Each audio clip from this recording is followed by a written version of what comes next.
Journée que l'Éternel a faite, qu'elle soit pour nous un sujet d'allégresse et de joie. Je suis vivant, dit le Seigneur. Tout genou fléchira devant moi, et toute langue donnera gloire à Dieu. Jésus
de la part de Dieu notre Père et du Seigneur Jésus-Christ.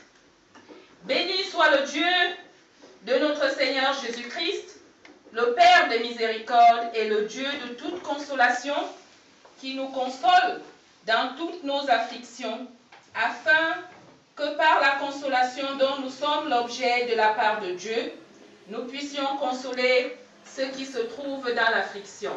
Amen.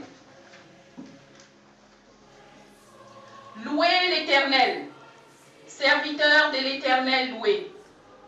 Louez le nom de l'Éternel. Que le nom de l'Éternel soit béni dès maintenant et à jamais, du lever du soleil jusqu'à son couchant. Que le nom de l'Éternel soit célébré. L'Éternel est élevé au-dessus de toutes les nations. Sa gloire est au-dessus des cieux. Qui est semblable à l'Éternel notre Dieu? Il a sa demeure en haut, il abaisse les regards sur les cieux et sur la terre.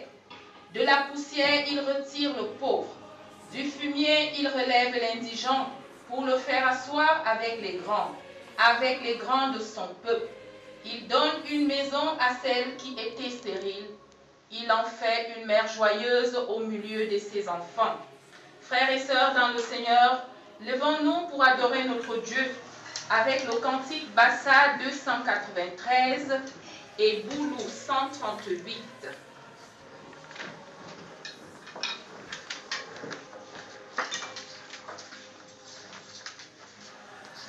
Bakat si bakat yo, bakat si bakat yo, bakat jamais le yato, que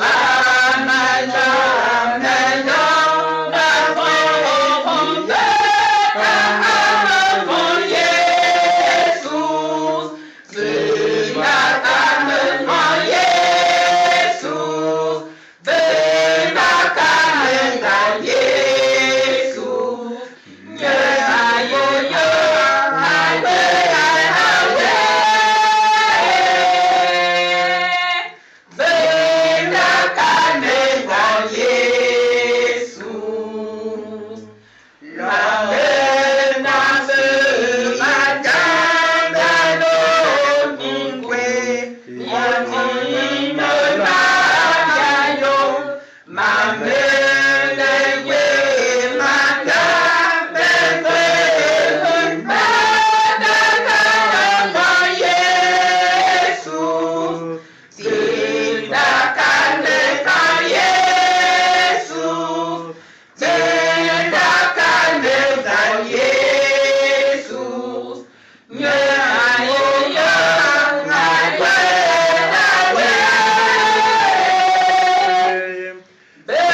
Éternel notre Dieu, notre Père, gloire te soit rendue, ô Dieu. Nous nous réjouissons des moments que tu choisis pour nous rassembler et nous parler. Prépare-nous à écouter activement et à mieux comprendre ta volonté, Seigneur. Fais en sorte que notre adoration monte vers toi, que tout ce que nous allons faire et dire dans ces lieux soit pour ta gloire et ton honneur seul. Fais taire en nous tout esprit qui ne t'honore pas et sanctifie-nous au nom de ton Fils Jésus le Christ, celui-là qui nous a appris à te prier ainsi. Notre Père qui es aux cieux, que ton nom soit sanctifié, que ton règne vienne, que ta volonté soit faite sur la terre comme au ciel. Donne-nous aujourd'hui notre pain de ce jour. Pardonne-nous nos offenses, comme nous pardonnons aussi à ceux qui nous ont offensés. Et ne nous soumets pas à la tentation, mais délivre-nous du mal. Car c'est à toi qu'appartiennent le règne, la puissance et la gloire, pour des siècles des siècles. Amen. Veuillez vous asseoir. Nous qui voulons nous approcher du trône de grâce de notre Seigneur, écoutons ce que Dieu attend de nous. Toute la loi est accomplie dans une seule parole, celle-ci. Tu aimeras ton prochain comme toi-même. Mais si vous vous mordez les uns et les autres, prenez garde. Vous ne soyez détruits les uns par les autres. Marchez selon l'esprit et vous accomplirez pas le désir de la chair. Car la chair a des désirs contraires à ceux de l'esprit, et l'esprit en a contraire à ceux de la chair. Ils sont opposés entre eux, afin que vous ne fassiez point ce que vous voudriez. Si vous êtes conduits par l'esprit, vous n'êtes point sous la loi. Or, les œuvres de la chair sont évidentes. Ce sont la débauche, l'impureté, le dérèglement, l'idolâtrie, la magie, les rivalités, les querelles, les jalousies, les animosités, les disputes, les divisions, les sectes, l'envie, l'ivrognerie, les excès de table et toutes choses semblables. Je vous le dis d'avance, comme je l'ai déjà dit, que ceux qui commettent de telles choses n'hériteront pas le royaume de Dieu. Frères et sœurs dans le Seigneur, nous savons bien que nous sommes loin du compte. Nous transgressions tout ce que Dieu nous recommande dans ses saintes Écritures. Humilions-nous afin de recevoir sa miséricorde. Prions le Seigneur.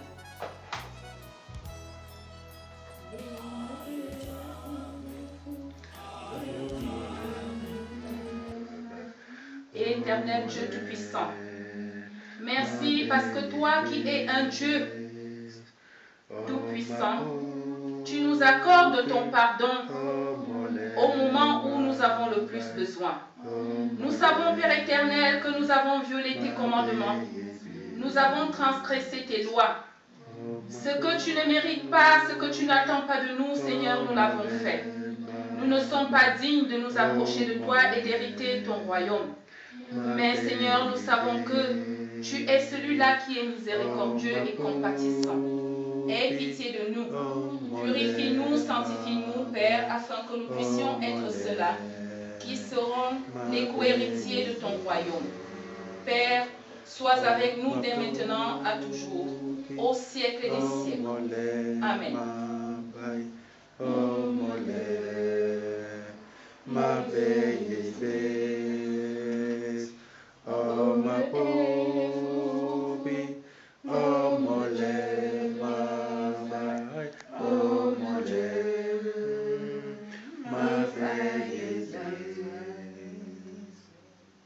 Écoutons maintenant, frères et sœurs, le Dieu qui ne veut pas de mal pour ses serviteurs, c'est qu'il nous dit dans ses saintes écritures. Si le méchant revient de sa méchanceté et pratique la droiture et la justice, il fera vivre son âme. S'il ouvre les yeux et se détourne de toutes les transgressions qu'il a commises, il vivra et ne mourra pas. Revenez et détournez-vous de toutes vos transgressions afin que l'iniquité ne cause pas votre ruine.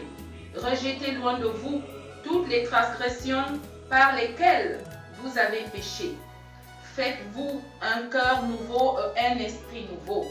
Car je ne désire pas la mort de celui qui meurt, dit le Seigneur éternel. Convertissez-vous donc et vivez. N'est-ce pas? C'est une bonne nouvelle. Levons-nous, frères et sœurs, afin de rendre grâce à notre Seigneur avec le cantique Bassa 83 et Boulou 140. Bassa 83 et Boulou 140. On doit chanter comme des enfants pardonnés. Aïe soyo, Christi woman, hallelujah, hallelujah,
Confessons notre foi chrétienne déjà en Douala, en Boulou, en Bassa, puis en français.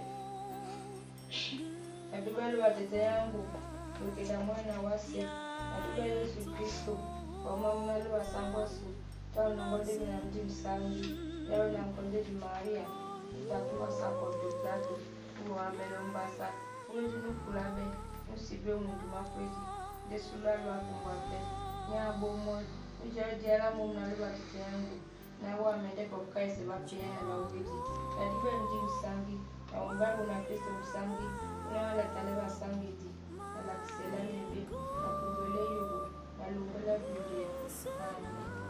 Mama buni zambe esa yang blesse omboyo asi mabuni fe Jesus Christ achimonede tato wongan enyote anganyon benabun angulian bamba sisi abiala be mari enjun gondinga ajibi mintai eyon Ponce Pilate anga tonjo angba njila no kroayo awe ajambe no son anga siliki akovomi wane minne omoselale anga wumungwan anga bet akoyop nlame zambe atosi mbono mzambe esa yanglese aso aye sobo mate aye zechi bebebe ami wane mejo mabuni mbamba sisi akierke eneji opoto bese babuni benete mabuni fe onfulane mi lemi abobuni anjamne mamabe anwomne yanyu enya numeto amen Emle nyambe twane uyosuna ngini si emle Yesu Kristo pombe Emmanuel wis nuwa yonga jemne bumpuwi agwene ngokiji mulo mle Maria nuwa tenganar lor ponto plato bato molien basa awo achuba asosun konyem dilorora atuge abengi ayi wa walum nyambe twane uyosuna nyo ena dole case bayo mini bawoga me emle bumpuwi ni domlo Kristo pubi ni ana eba pubi ni wehelbeba ni tuganyu ni lingwawa. Amen. Je crois en Dieu, le Père Tout-Puissant, Créateur du ciel et de la terre. Je crois en Jésus-Christ, son Fils unique, notre Seigneur, qui a été conçu du Saint-Esprit et qui est né de la Vierge Marie. Il a souffert sous Ponce Pilate, il a été crucifié, il est mort, il a été enseveli, il est descendu aux enfers. Le troisième jour, il est ressuscité des morts, il est monté au ciel, il siège à la droite de Dieu, le Père Tout-Puissant. Il reviendra de là pour juger les vivants et les morts. Je crois à l'Esprit Saint, à la Sainte Église universelle, à la communion des saints, à la rémission des péchés, à la résurrection de la chair et à la vie éternelle. Amen. Vanne-nous, Margrethe,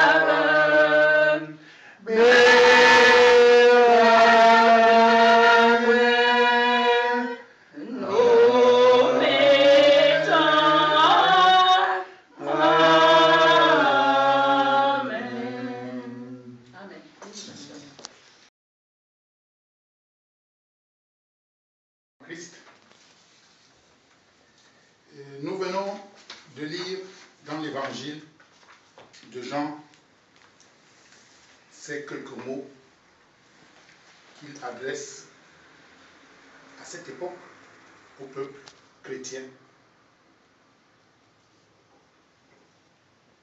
Mais nous avons dit, comme lui-même le dit Jésus, ces paroles aussi nous concernent aujourd'hui. Parce que comme il a dit lui-même, je prie aussi pour ceux qui entendront cette parole de la bouche des serviteurs. Aujourd'hui, nous entendons cette parole. Nous sommes donc concernés par elle. Les hommes disent que j'ai une mauvaise influence dans mon assemblée et que je divise le corps de Christ. D'autres disent aussi que notre pasteur a décidé d'apporter quelques changements dans notre église pour la rendre plus attrayante, mais cela modifie nos habitudes et nous perturbe.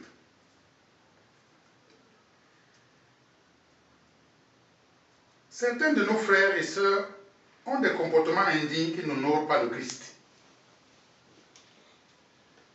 Certains dirigeants des églises du monde, de ce monde, sont des escrocs pas dignes du service de l'Éternel. Tout cela se dit sur la terre.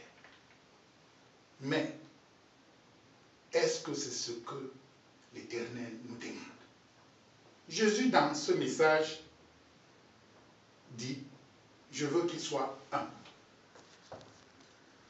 Le mot un, qui signifie unité, veut dire que nous formions un seul corps. Tout ce qui se dit est peut-être vrai, mais est-ce que cela nous aide à rester un?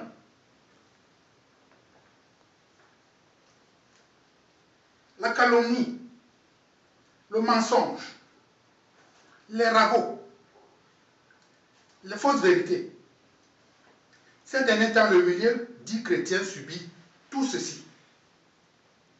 Toutes ces sortes de comportements nous amènent à nous poser beaucoup de questions. Et la conséquence est que ces comportements divisent la communauté des croyants. Et beaucoup en viennent à éprouver des sentiments de souffrance presque physique.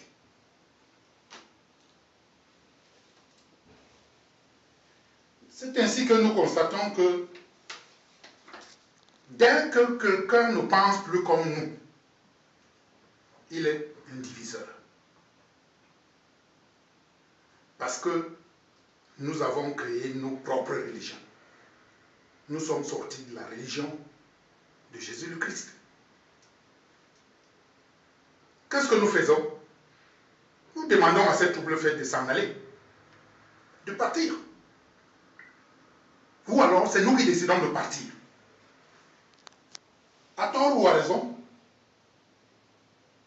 nous provoquons ainsi le désarroi des simples chrétiens sans malice, qui sont encore très nombreux dans nos communautés. Ce qui est en cause ici, c'est la nature véritable de l'unité chrétienne. La question est, notre unité est-elle l'œuvre de la grâce divine qui nous a convertis et qui par l'Esprit nous a rendus un avec tous les chrétiens?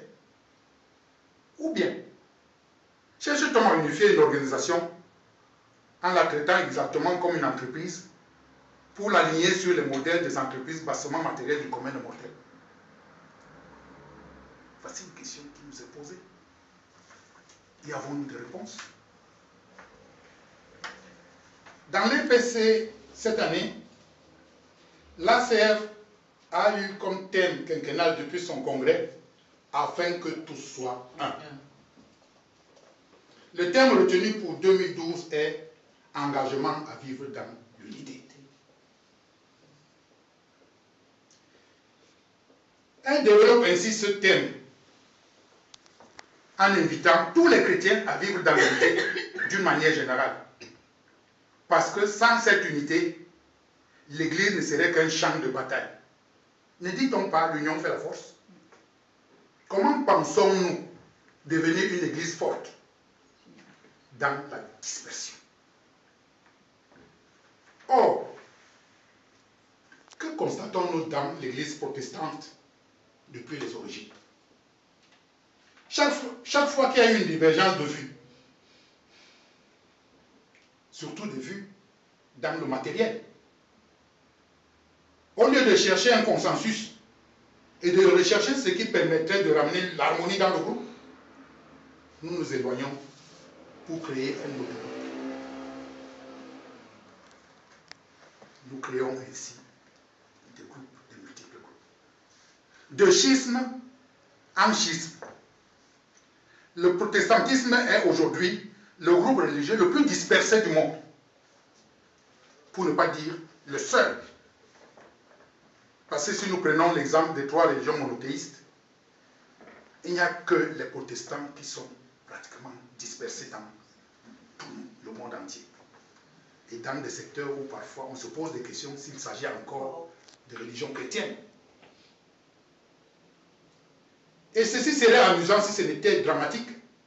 C'est que chaque groupe prétend parler au nom de Jésus-Christ.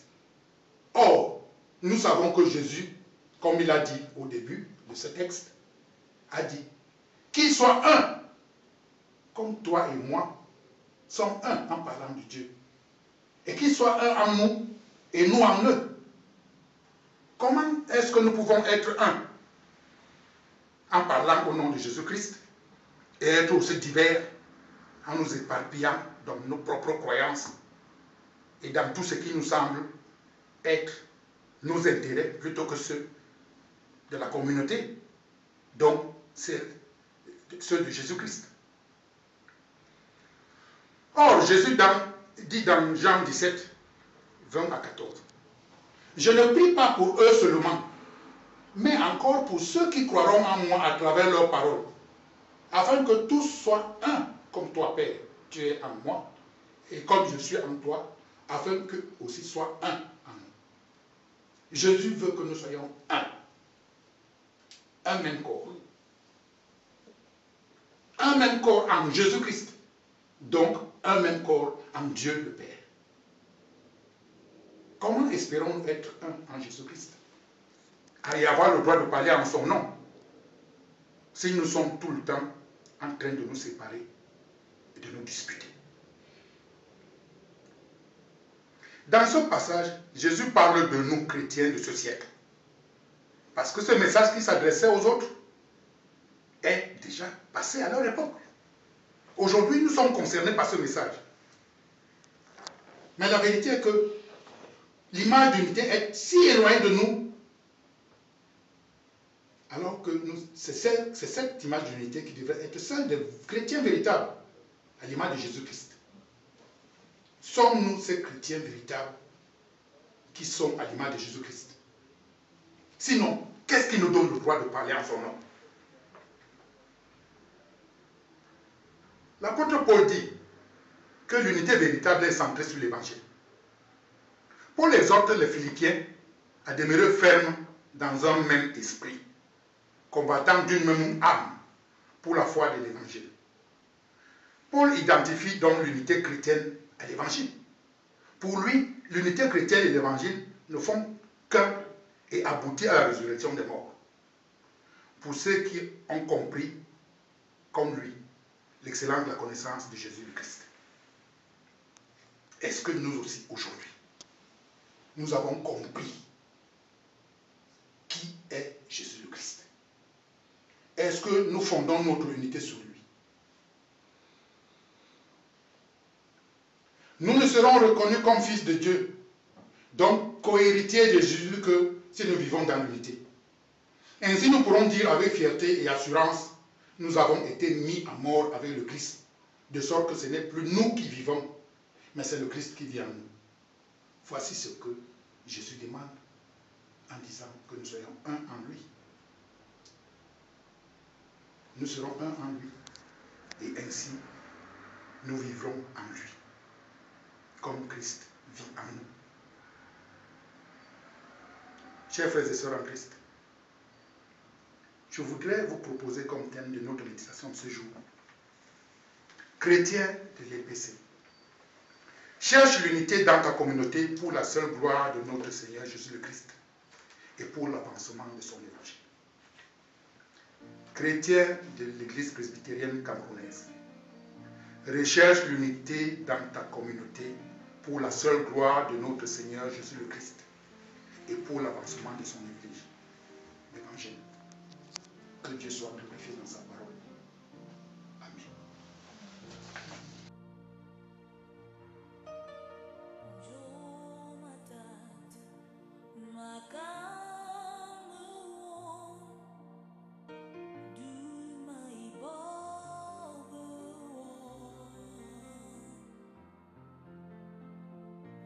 Zabona